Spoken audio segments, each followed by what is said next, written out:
दिनै गुरुदेव कालीचरण ब्रह्म जोंमा आश्रम बाटासिपुराव थानाय 2 नं थाराइबारियाव गायसननाय बे फरायसालिया देग्लायनि 2023 मायथाइनि मेट्रिक आनजादाव उथ्रिसारनाय फरायसाफोरखौ बरायनाय हाबाफारि लादों।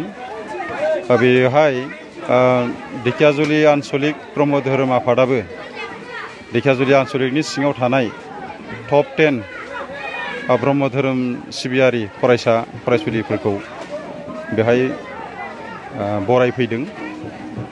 दिनैनि साना जोबोर गोजोनथाव।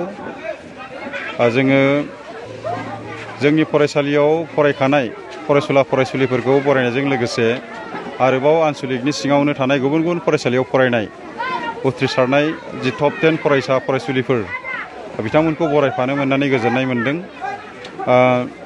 गुरुदेव कालीचरण ब्रह्म जोंमा आश्रमा देग्लायजों 3 आथालाव मेट्रिक आनजाद उथ्रिसार होनो हादों।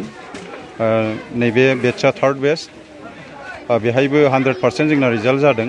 20 जन होदोंमोन। 20 जनाव जोंनिफ्राय सासे डिस्टिंसन दङ आरो 6 फार्स्ट डिभिजन दङ, 11 जन सेकेन्ड डिभिजन आरो 2 थार्ड डिभिजन दङ। दा गुरुदेव कालीचरण ब्रह्म जोंमा आश्रमा देग्लाय खोब गोजोननाय मोनदों। जोंनिफ्राय देग्लाय फार्स्ट टाइम लकडाउननि उनाव जि आनजाद होनाय बेवहाय डिस्टिंसन मोननो हादों सासे आरो फोसावखानाय बायदियै जोङो बिथांनो फरायसालि सामलाय आफादनिफ्राय 5,000 राङारि मददबो हरनाय जादों, अनसुंथाइ। दा आसा खालामदों बिथांमोना गावबागाव जि मोनसे जिउआव थांखि लानानै आवगायदों बे थांखियाव जाफुंसारथों, जों बेखौनो सानो।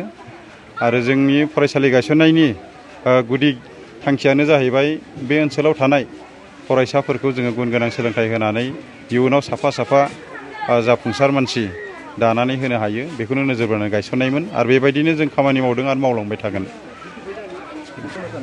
ना रिजाल्टखौ आं बेखौ थोजासे होननानै बुंनो थाङा, नाथाय थुलुंगा होनो थाखाय बुंनांगोन जोङो जिहेथु मालाबा सम आरो थासारिजों जाबायदि सानो बेबायदि रिजाल्टआ फैया। थिग बेबायदिनो फार्स्ट डिभिजना जाबायदि फैनांगौमोन बेबायदि फैयाखिसै। थेवब्लाबो जोंनिफ्राय डिस्टिंसन मोननो हानायाव जोंहा गोजोननाय दङ। उननि जि आथाल बे आथालाव जोङो जोंनि साननाय बायदियै रिजाल्ट खालामनो हागोन, बेखौ आंहा फोथायनाय दङ। गुरुदेव कालीचरण ब्रह्म जोंमा आश्रमा दिनै थांनाय सेबानि गेजेरजों फोसावजानाय गोजौ फरायसालिनि जोबथा आनजादाव जाफुंसारनाय 60 फरायसाफोरखौ बेयाव बरायदों, मान बावदों। 60 फरायसाफोर माने बे आन्चलिकनि गेजेराव जाय मोजांसिन फिथाइ बा रिजाल्ट मोननो हादों बिसोरखौ बरायदों। लोगोसेयैनो गुरुदेव कालीचरण ब्रह्म जोंमा आश्रमनि साफ्रोमबो उथ्रिसारनाय फरायसाफोरखौ बिथांमोना बरायदों। बियो फरायसाफोरखौ थुलुंगा होनायनि मोनसे मोजां हाबाफारि आरो बेफोरबायदि हाबाफारिनि गेजेरजों फैबाय थानाय उन जोलैनि बा जाखांफुनाय फरायसाफोरखौ थुलुंगा होनो हागोन, जों बेखौ मिजिंथिनो हायो। आरो गुरुदेव कालीचरण ब्रह्म जोंमा आश्रमा बियो ब्रह्म धोरोमनिल' फरायसालि नङा होननानै आं खोनानानै जोबोद गोजोननाय मोनदों। बेयाव गुबुन गुबुन धोरोमनि सुबुंफोराबो बेयाव फरायो आरो बियो मोनसे सोलोंथायारि आबहावा गायसननायाव मोनसे मोजां हाबाफारि। आरो बिथांमोना इयुनाव आरो बिनिख्रुइ साबसिन हामसिन आरो रिजाल्ट मोनबावथों।